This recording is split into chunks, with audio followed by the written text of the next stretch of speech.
personal, like, I want to see this resolved in some way, just for yourselves? Josh and I have a great scene in this. Yeah. Where, we've been friends for so long, but we really haven't worked together that much. And we got to... 1 second. Just hold on a second, We all knew everything about everybody, and apparently there are you guys had some scenes I don't know about. You were asleep. Okay, what is it? Sorry. Peter and Gail were having a talk. Peter asleep. Peter, because you're Australian. That's just Australia. It's Peter and Gail. You really did say Peter. Peter. My nose is just so much. Who named someone Peter? It's a really good question. Okay, you can get this started. We have a really emotional scene together, and there might be a kiss between Josh and I.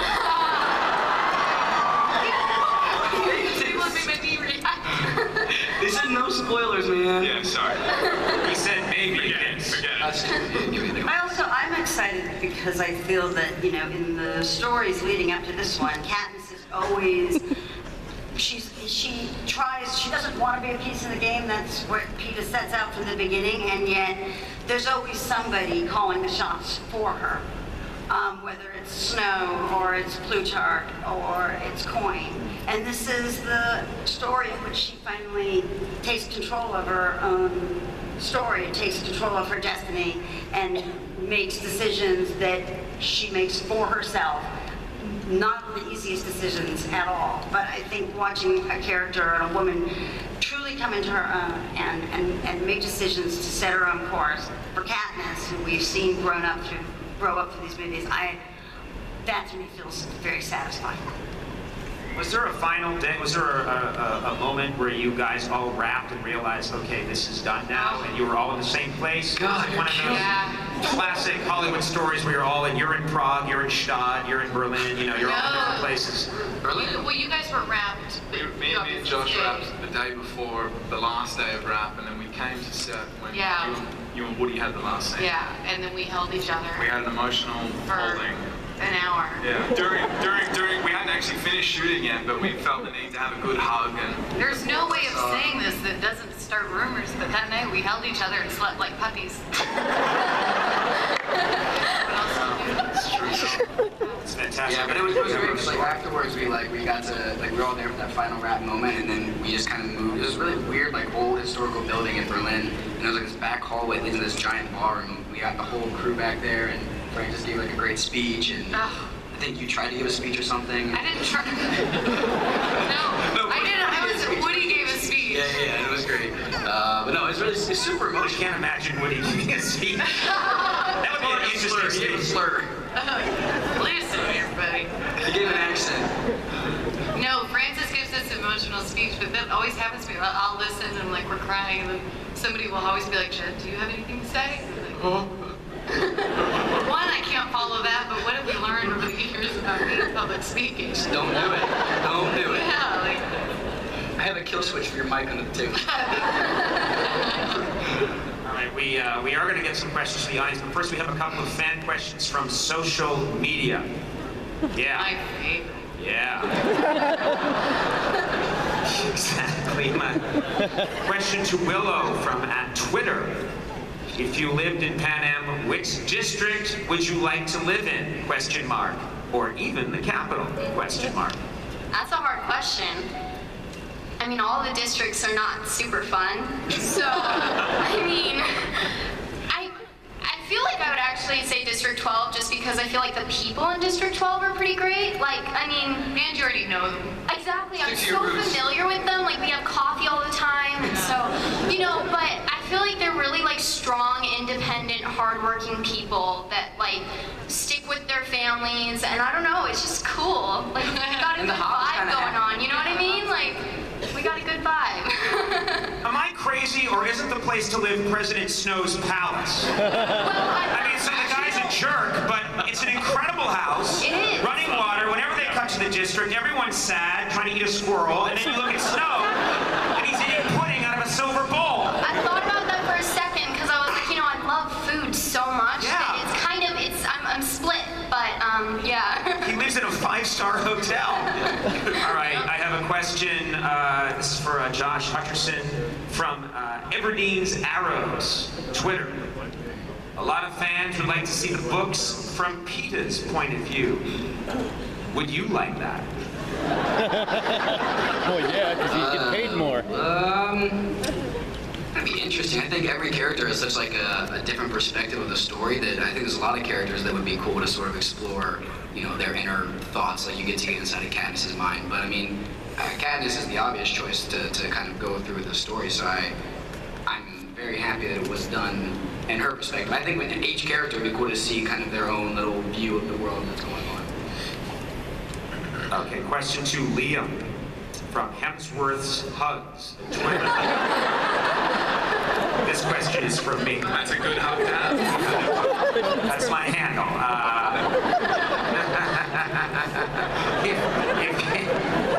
If you could meet Gale, what would you say to him?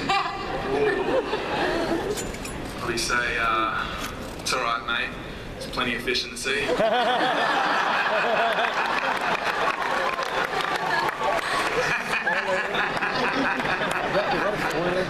And also, you work out. You look good. Yeah. Question to Jennifer Lawrence from Hutcher Wife, Twitter.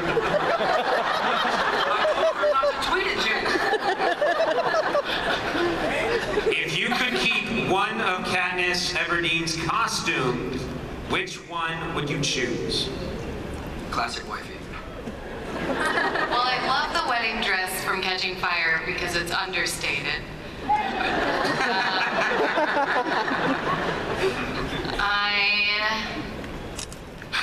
The wetsuits would be funny because that would be hilarious to take to a beach.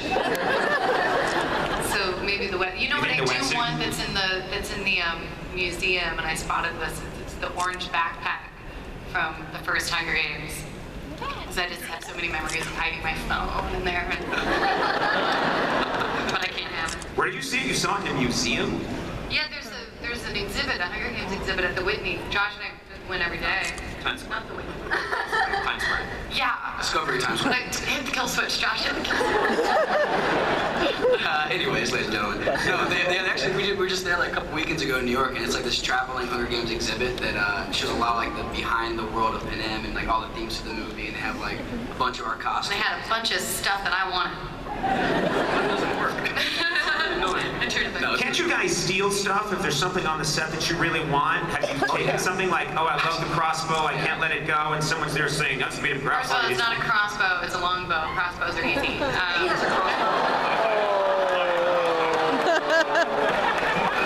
have handcuffs.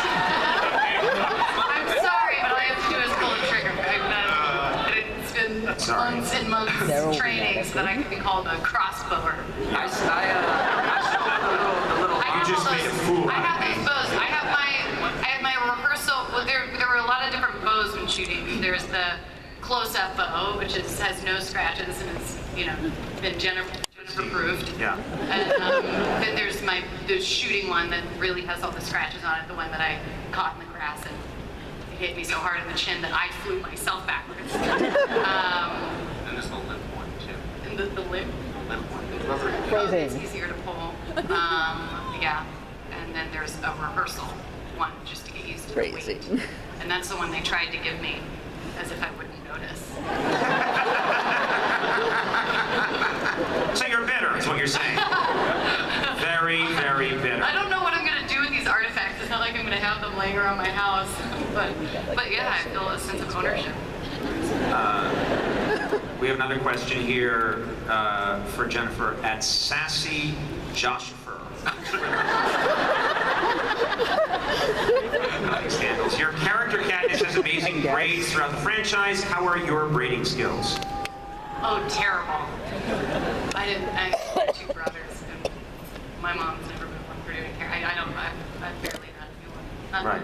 So you couldn't braid your hair, like, just if someone said you've got to braid your hair, you'd be like, there's nothing I can do, I can't help you. I could braid in an emergency situation. Like, this is a life or death situation, Jen. Can you braid your hair? Can there be a lot of flyaway? Okay, and then this question to all cast from Never Lark Sunset Twitter. Can you do the Mockingjay whistle all together, please? Yeah. I gotta be honest, every time I try and do it, it comes out as like the X-Files.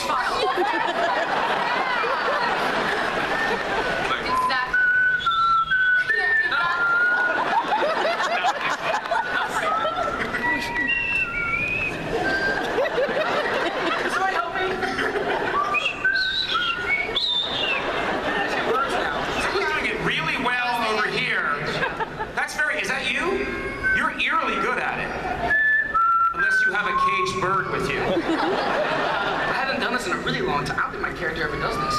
There's like 5,000 people are all just Yeah, now you're just doing it, and it's feeling creepy. Yeah, do your Josh has a full skill.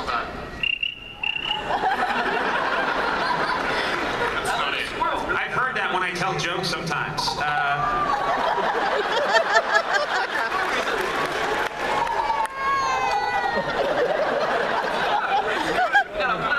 How did you find out you could do that? What took you to know you could do that? Lots of time on my own. Yeah. Not many friends at all. I've been there. All right. We have some audience Q&A now. Let's go to the audience. We will answer your questions. A light's coming on. So this has all been worked out. Love you. Hello, how are you? Yeah, go right ahead. Hi. My question's for the whole cast. I was wondering that since you finished filming months before, how was it going back and filming the epilogue? Well, we finished filming. We're all best friends. I'm your best friend, right? We still see each other all the time. But it was really fun. We shot in the field where we shot the first scene, and I cried that day. I went up to Francis and was like, I just thought about wrapping the movie. And it was like day one of like 150. And Josh was playing with my nephew, and I was holding She has a nephew named Bear, and he's an adorable little baby. Yes, We were like running around the field. Anyway, it was really It was fun. emotional. Liam wasn't there, and that sucked. Yeah, that was the most emotional part. For some reason, I thought that Liam and I don't know why. Yeah, I guess, I don't know. We had some additional photography to do, and we had to film it months after we finished the main shooting. And under my ignorance, I was assumed that the whole cast is going to be there. You don't have to grab the microphone. I really like it though. I feel like and then it was really a letdown when all of a sudden Woody wasn't there and Liam I want to go wasn't to the there, Britney Willow. Spears microphone. So yeah, it was emotional. Okay, next question. Hi. First of all, it's an honor to see you guys. Thank you so much for coming out. I think we all appreciate it. My question's a little similar, but I'm wondering how much of like from the book is for the epilogue. Like, how is it filmed? Because I read that the last scene is like just Katniss. Don't Spoilers. We can't. Kill switch. Kill switch. Okay. Is it similar to the book, or is it a little different? Like, how is it made, kind of? Everyone still die. It's all green screen. Okay. We made the books. I mean, things change in adaptations, so there will be some, differences, but we always wanted to make the books. We made the books. I think everybody here who loves the end of the last book is going to love the end of this movie. There you go. Except she Really emotional. I think you guys are going to be really happy. Good answer. Fantastic. All right, next question, and I love your purse. I think it's fantastic. Thank you. Miss Lawrence, this is an honor. My question is, do you think any of the characters you played rubbed off on you? I wish.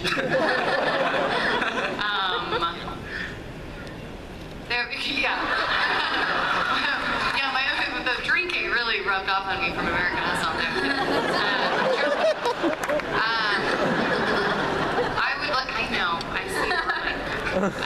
It was just a reminder here that they put here for Jen specifically, I think, that says, please be aware that many members of your audience may be under 18 years I love how that's just like Josh's. He did that to me earlier. He point, he's like, "That's for you." Like what? I would hope that a little bit of Katniss has rubbed off on me in a way. Just in the, we had similar. I mean, nothing about us is similar because she's brave and I'm an actress. But in the sense of something kind of falling on you, or not falling on you, like a big piano. I'm trying to say what I have in my head is actually pretty interesting. There's no way I'm gonna be able to get it out. Come on. Something was kind of bestowed upon Katniss in a way, in the same way that saying yes to these movies was unto me. And I would like to hope that some of the leadership. You guys, I haven't done interviews for like a year. I'm really out of practice. This is our first. It's a really hard way to dive back into. I'm so sorry. I thought that was really nice what you were saying. Was it nice? Yes, I thought that was really nice.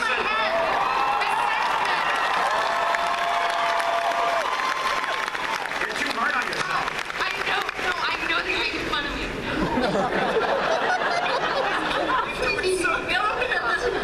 Keep going. I would hope that, yeah, Katniss. Sorry, Of all of that them, you of butchered your any of question. them, if anybody rubbed off on me, I would hope and think that it could possibly maybe be Katniss. Thank you for your wonderful question. I'm sorry for my horrible answer.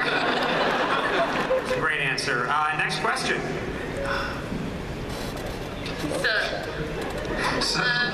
Hi, my question is for Francis and Nina. In Mockingjay, there's a lot of material in between the climax of the book and before the epilogue. What were the challenges that you faced in adapting that section of the book?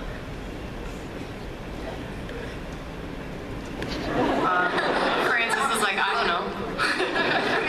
I'll take a little bit of that, and then Francis, you dive into. I think one of the biggest challenges was that in the book, Katniss doesn't know a lot of what's going on around her during that segment following the climax prior to the epilogue. There's a period in which she's somewhat in the dark, and so you can't leave your hero passively in the dark waiting for news. And so we needed to find a way to stay with her, as we've tried to throughout the series. We've always tried to see things through her eyes and to stay rooted in her point of view, and to let an authentic emotional response evolve and give ourselves time to do that, while at the same time being mindful of the fact that you want to keep driving forward towards your conclusion. So finding that balance between taking time for real emotion and having the kind of the propulsion to drive towards the end. I think that's been a challenge, but I feel great about where we've ended up. And wanting to feel that you feel true emotional resolution for these characters. They've been through so much. Our fans have been so sort of committed to their journey, and we want to come through. Yeah, I mean, I thought of it less as a challenge and more kind of an interesting journey, because one of the things that I've always been really interested in the books is the idea that the consequence of war and violence, and toward the end of this movie, that's what we're really exploring with Katniss. And so to be able to sit with her and watch her sort of put herself back together as best as she can was really interesting to me, and really satisfying. And so less of a challenge and more fun in a weird way. Good question, though. Next question. Hello. Hi, I'm sorry, I'm just really happy to see you guys. We're happy to see you. That just made her day. That was I've nice. said that to people and no one reacts. Usually run. Okay, my question is, what are you guys going to miss the most about filming the Hunger Games series? You're looking at it. Aww.